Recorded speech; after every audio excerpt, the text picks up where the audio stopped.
in Colorado Springs, Colorado. A group of men are gathered together for their annual conference. For their day-in, day-out service to the public, Dragnet honors the 57th Annual Conference of the International Association of Chiefs of Police.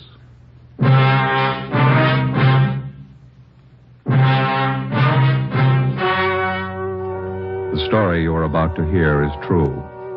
Only the names have been changed to protect the innocent. Fatima Cigarettes, best of all long cigarettes, brings you Dragnet.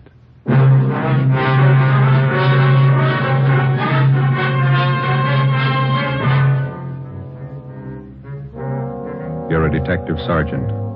You're assigned to burglary detail. A man posing as a doctor is burglarizing homes in your city. You have his description. Your job, find him.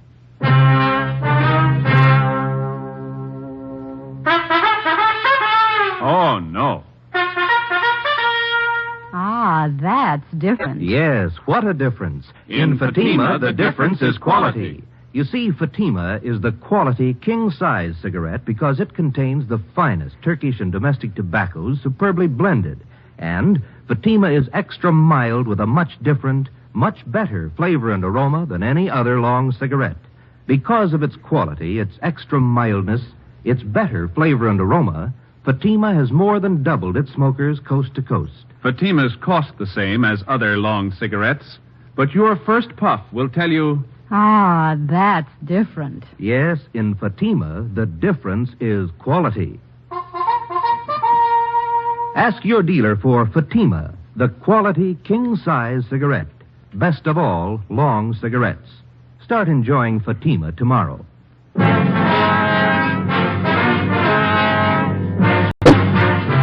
Dragnet, the documented story of an actual crime. For the next 30 minutes, in cooperation with the Los Angeles Police Department, you will travel step by step on the side of the law through an actual case from official police files.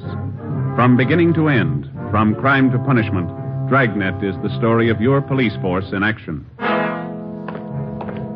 It was Sunday, November 22nd. It was chilly in Los Angeles. We were working the day watch out of burglary detail. My partner's Ben Romero. The boss is Thad Brown, chief of detectives. My name's Friday. It was 9:35 a.m. when we got to 5918 Canyon Cove, the home of Marla Hutchins. Yes, Miss Marla Hutchins? I'm Miss Marla Hutchins. We're police officers, ma'am. This is Sergeant Romero. I'm Sergeant Friday, Central Burglary. Come in. Thank you. Betty told me she called you. Your name? Yes, I'm Betty Drake. I called you. And if you could tell us what happened, please. Dr. Arthur Schulte was treating me for headaches I have. He took my mink coats and my jewelry. Mm-hmm. Do you have a list of what's missing? Betty will have a list of what's missing. Here, I've written down everything I think's gone. Thank you. Well, why do you say it was this Dr. Schulte? Is that right? Yes. Why do you say it was him that took the things, Miss Hutchins? He didn't. I know he didn't. The doctor was the only other person in the apartment, officer. When was this? Last night. What time was the doctor here last night? It was about 8. I heard him leave later, about 9:15. Is that right, Miss Hutchins? Yes, that's right. Well, could the apartment have been entered without either one of you knowing it? No, sir. The back entrance is double latched, and no one could have broken in the front way. My room's right beside the front door, and I would have heard. You told us on the phone that this Dr. Schulte was middle-aged, dark, close to 5'11", stocky, wears a goatee. Yes. No other distinguishing features. Is that correct? Yes, sir. How about his clothes, the way he was dressed? He was about average. He had on a gray suit the last time we saw him. Thank you. You know who he is? We'll find out. What kind of treatment were you taking from Dr. Schulte, Miss Hutchins? He called it hypnotherapy for my headaches. Mm-hmm. Last night, the same thing? Yes. Well, anything different from his previous visits? I was very nervous. He made me take 3 sleeping capsules, and I went to sleep. And she was still sleeping this morning when I went in and found everything in the dressing table all over the floor. I see. Have you known this Dr. Schulte long, Miss Hutchins? About 4 months. Did you meet him at a party, maybe? No, I was a student of his. And where was this? A small college in Hollywood. He was the head of the school. He was a teacher, too. Do you have the name and address of the college? Betty can give it to you. It's in my desk. You still a student there? No. I don't take the course. I stopped. Mm-hmm. College was closed. That's when he came here to treat me for my headaches. How did he start giving you these treatments, Miss Hutchins? One day in his lecture, I fainted. Took me to his office and told me that pain was only a state of mind. State of mind. Yes, ma'am. My headache didn't bother me anymore. He said that relief would only be temporary if I didn't take regular treatment. Well, did you see him regularly? I saw him twice a week. Twice a week. Always here? At the college, then it closed. I don't know why. He telephoned and said he would continue here. Well, where did you get in touch with him when the college closed? Never did. He always called here. Do you have any idea where he is now? No, I just know that he's a thief. Yes, ma'am. Why don't you lie down, Miss Hutchins? You look tired. All right. Thank you, Miss Hutchins. Yes, ma'am. Thank you very much. All right. Would you gentlemen like some coffee? Oh, Ben? I could sure use some. Well, it'd be very nice, miss. Thank you. Officer, Yes, ma'am. if this man's just a common thief, the treatments he's been giving Miss Hutchins couldn't have been very good, could they? She's still got the headaches, hasn't she? 11:50 a.m. We checked the apartment for physical evidence. There was nothing to indicate that the place had been broken into. We put in a call to Latent Fingerprints to send a man out to check the closet and dresser. We completed the crime report, and Betty Gregg, the maid, gave us the name and address of Dr. Schulte's college, the Los Angeles College of Psychotherapeutics and Psychiatry at a Franklin Street number in Hollywood. Ben and I got out a teletype to Sacramento asking information on the chartering of the school that Dr. Schulte was supposed to have headed. We checked on Betty Gregg, the maid, and found that she was a Los Angeles girl, parents still living in the city. She had a good reputation. 2:35 p.m., we went to the address where the college had been. It was a big brown clapboard house with several dormer windows facing the street. It was vacant. The front door was boarded up. A rental agency sign was stuck up on one of the pillars on the front porch. Joe, what room there? Must have been where they had classes. Rows of chairs nailed down, you see? Let me look. Yeah. I don't see any papers inside, no mail. Hi. Yeah. My name's Tom Thompson. You interested in the place? You the agent? No, I just live next door. I'm a dry cleaner myself, but I sort of promised the real estate agent I'd keep an eye peeled, see if I could be of help if anyone came in shop. Police officers. We're just checking. Oh, was there something wrong? Somebody break in? Did you live next door when this was a school here? Yeah, that psychology bunch here about, 10 months, maybe less. I always thought it was kind of a shoestring operation. How do you mean? Oh, not much dough. They're just making ends meet, no class, Always just adults? Well, classes used to be mostly during the day I was at work. The wife used to tell me, no kids that she ever saw. Did you know the man that ran the school? No, but he was a middle-aged guy with a kind of a pointed beard. Had a pal, though, a younger guy. Never stopped to talk. They're pretty tight-mouthed guys, like I said. Why, what'd they do? Routine investigation, Mr. Thompson. Do you have any idea where they might be contacted now? No. Real estate agent said they skipped without paying last month's rent for him. He's been trying to find them. Mm-hmm. Do you remember their names? Well, let's see. Wait a minute. The older guy, the guy with the beard, was named Schultz or something like that. I can't remember the young fellow, though, but... Hey, wait a minute. I got their door. How's that? I got their door. The agent let me have the front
No, you hold it. Say, open that part there. I take out the card. Union card. We'll take its stubs. Social Security card. That second thing there behind the cash. Yeah. Let's try that folded piece of paper there. It's just a bill. Mm-hmm. What is it, Joe? It's a bill. Milliken Hotel. Let's go. We drove to the Milliken Hotel, about 6 blocks from the theater in the same Skid Row district. We got the key from the room clerk and went up to Schulte's room. It looked like any dingy hotel room. A small footlocker sat at the end of the bed on the baggage stand. 2 suitcases were over by the closet, and sitting on the floor alongside the bureau were 2 waist-high stacks of books. You got the key to the small trunk? I don't have to submit to this. Let's open it up. Open it yourself. Here's the key. All right.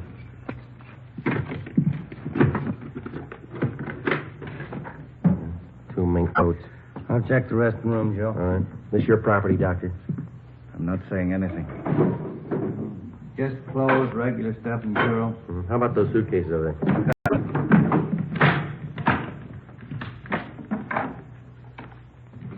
What do you got? How about this? It's a cigar box. It's taped shut. What's inside, Doctor? Nothing you'd be interested in. I'll open it, Joe.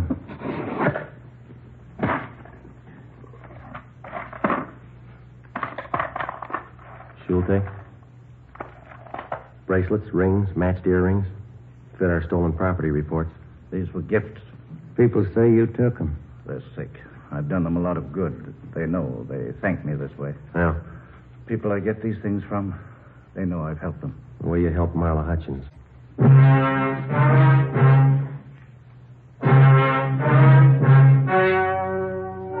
The story you have just heard was true.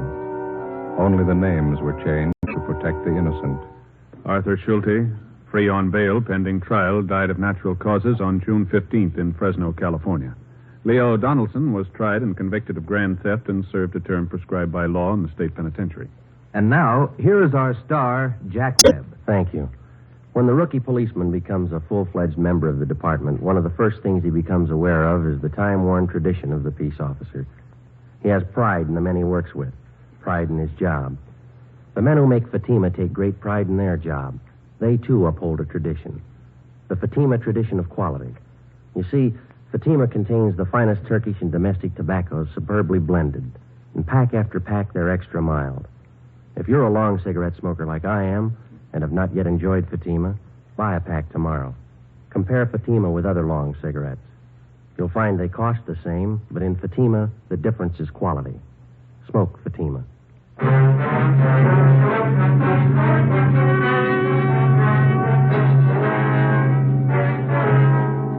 Ladies and gentlemen, the Chief of Police of the City of Los Angeles, W.H. Parker.